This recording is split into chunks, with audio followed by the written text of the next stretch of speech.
بسم اللہ الرحمن الرحیم۔ محمد نعیم ڈیرہ غازی خان سے پوچھتے ہیں، کئی اذانیں ہو رہی ہوں تو کس اذان کا جواب دیں؟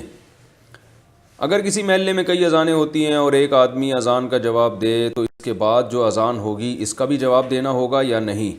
نیز اگر ایک ساتھ کئی اذانیں ہو رہی ہوں تو کون سی اذان کا جواب دیں؟ بھائی آپ کے محلے کی جو مسجد ہے نا، بس اس اذان کا جواب دیں، یہ ٹھیک ہے۔ باقی ساری اذانوں کا جواب دینا کوئی اس کی ضرورت نہیں ہے، اس میں کوئی حرج نہیں ہے۔ اگر اپنی جو محلے کی مسجد ہے اس کی جب اذان آئے تو اس کا جواب دیں۔ اگر کوشش کے باوجود تجوید سے قرآن نہ پڑھ سکیں، عمران احمد یو پی سے، اگر کوئی تجوید سے پڑھنے کی کوشش کرتا ہو مگر صحیح تجوید نہ ہو پاتی ہو تو اس کا کیا حل ہے؟ نیز تجوید کس سے سیکھنا بہتر ہے؟ بھائی تجوید تو قاریوں سے سیکھنا بہتر ہے، جو پہلے سے قاری لوگ ہیں جو قرآن پڑھاتے ہیں۔ باقی جب عمر زیادہ ہو جاتی ہے انسان کی، پھر وہ کوشش کرتا ہے تو قاری نہیں ہوتا، تو بس جتنی پھر اللہ توفیق دے اس حساب سے سیکھ لیں، اور باقی اللہ معاف کرنے والا ہے۔ جو آپ کے بس میں تھا وہ آپ نے کر لیا، تو پھر جس طرح ممکن ہو اس طرح قرآن پڑھ لیا سیکھنے کی کوشش کے بعد۔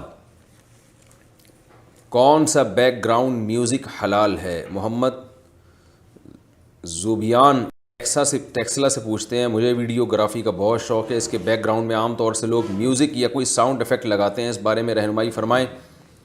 کیسا میوزک اور ساؤنڈ ایفیکٹ لگانا حلال ہے اور کیسا حرام ہے؟ اگر کوئی ہلکا سا ساؤنڈ ایفیکٹ ہو، جس میں ہلکا سا میوزک ہو، تو وہ جائز ہوگا یا نہیں؟ ایک میوزک تو وہ ہوتا ہے جو گانے بجانے میں دھوم دھڑکے میں ہو رہا ہے، وہ تو بالکل ہی ناجائز ہے۔ ایک میوزک آج کل بیک گراؤنڈ میں چلایا جاتا ہے ہلکا ہلکا سا نا، جیسے کوئی رونے والا ہے تو رونے والا، کوئی رونے والا بیان چل رہا ہے تو رونے والا لگا دیا پیچھے۔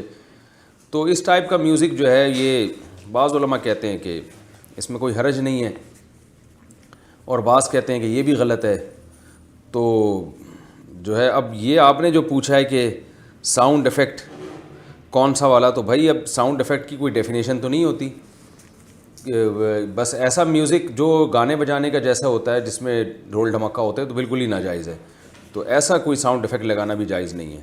اور جو بیل ٹائپ کے ہوتے ہیں، یعنی جیسے بیل بھی تو ایک میوزک ہی ہے نا، موبائل کی بیل بج رہی ہے تو یہ اس میوزک میں داخل نہیں ہے جو ناجائز میوزک ہے۔ تو اسی طرح بیک گراؤنڈ میں بھی اگر کوئی اس طرح کی چیز چل رہی ہے تو میرا خیال ہے اس کا وہ حکم نہیں ہے جو ایک عام میوزک کا ہوتا ہے، جو گانے بجانے والا میوزک ہے۔ داڑھی کا خلال کرنے اور دھونے کا حکم، انہوں نے نام نہیں لکھا اپنا، نہ لوکیشن بتائیے۔ کون سی داڑھی میں خلال ضروری ہوتا ہے اور کون سی داڑھی کو پورا دھونا ضروری ہوتا ہے؟ There are two types of داڑھیز۔ ایک داڑھی وہ ہوتی ہے جو بہت ہلکی پھلکی داڑھی ہو، جس میں آپ کے جو چہرے کی اسکن نظر آ رہی ہو صاف طور پر، اور وہاں چہرے کو یعنی اندر جڑوں میں پانی پہنچانا بہت آسان ہوتا ہے۔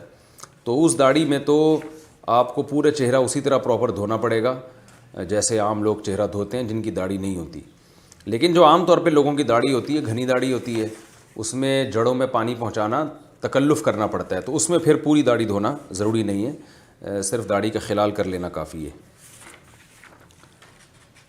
اگر مسبوق غلطی سے امام کے ساتھ سلام پھیر لے، یعنی پوچھنا یہ چاہ رہے ہیں، فقیہ الزمان دہلی سے پوچھنا چاہ رہے ہیں کہ مسبوق یعنی جس کی ایک یا دو یا تین رکعتیں نکل گئی ہوں امام کے پیچھے، اس کو تو کھڑے ہونا تھا، اس نے غلطی سے امام کے ساتھ سلام پھیر لیا، تو اس کا کیا حکم ہے؟ کہہ رہے ہیں اگر میں امام کے ساتھ دوسری رکعت میں شامل ہوا اور غلطی سے امام کے ساتھ سلام پھیر دیا، اس کے بعد یاد آیا تو بقیہ نماز پوری کی اور سجدہ سہو کر لیا، تو کیا نماز ہو جائے گی؟ دیکھیں، امام کے ساتھ اگر آپ نے سلام پھیر لیا غلطی سے، حالانکہ آپ نے تو کھڑے ہونا تھا، تو اگر السلامو کا لفظ مکمل ادا کر چکے ہیں زبان سے، السلامو، تو یہ پورا ایک رکن میں آپ چونکہ منتقل ہو چکے ہیں، اس لیے اب آپ کو سجدہ سہو کرنا پڑے گا۔ سجدہ سہو اگر نہیں کیا تو نماز واجب الادا ہوگی۔ لیکن آپ نے السلامو کا لفظ پورا زبان سے نہیں نکالا، جیسے الصلاۃ تک پہنچے یا اس تک پہنچے، یا السلامو کا لفظ نکالا ہی نہیں، ویسے ہی گردن گھما لی امام کے ساتھ، تو اس سے کچھ بھی لازم نہیں ہوگا، آپ اپنی نماز مکمل کر لیں۔ کیا وتر کی قضا واجب ہے؟ یہ سید عفان رامپور سے پوچھتے ہیں، جب ہم عشاء کی 4 رکعت پڑھتے ہیں تو 3 رکعت وتر واجب ہو جاتی ہے، اگر ہم عشاء نہ پڑھیں اور وہ قضا ہو جائے تو کیا وتر بھی قضا پڑھنی ہوگی؟ جی ہاں، وتر کی بھی قضا ہے۔ اس بارے میں دلائل سے ایک کلپ انشاءاللہ وتر کے بارے میں مکمل ریکارڈ کرواؤں گا کہ وتر شرعاً واجب ہے یا عام سنتوں کی طرح نہیں ہے، اور اس کی قضا بھی لازم ہے۔ مندر میں ماربلز لگانے کی کمائی کا حکم۔ ہم لوگ ماربلز کا کام کرتے ہیں، جب ہم ہندو لوگوں کے گھر پر کام کرتے ہیں تو ان کے گھر میں مندر بھی ہوتا ہے اور ہمیں مندر میں بھی لگانا پڑتا ہے، تو کیا یہ جائز ہوگا اور اس کی کمائی حلال ہوگی؟ شیخ امین انڈیا سے پوچھتے ہیں۔ جی ماربل لگانا جائز ہے، چاہے مندر میں ہو یا چرچ میں ہو۔ اس کو ہم گناہ میں تعاون نہیں کہیں گے، کیونکہ کوئی ایسی تعمیر کرنا جو گناہ کے علاوہ کسی اور چیز میں استعمال ہی نہیں ہو سکتی تو وہ تو ناجائز ہے، اس کی آمدن بھی ناجائز ہے۔ جیسے مندر کوئی بنا رہا ہے ایسا ڈیزائن کہ وہ مندر کے علاوہ مندر میں ہی استعمال ہو سکتا ہے، یعنی وہ مندر کے علاوہ کسی اور چیز میں استعمال نہیں ہو سکتا، وہ اس ڈیزائن کا کمرہ تو وہ کمرہ بنانا حرام ہوگا۔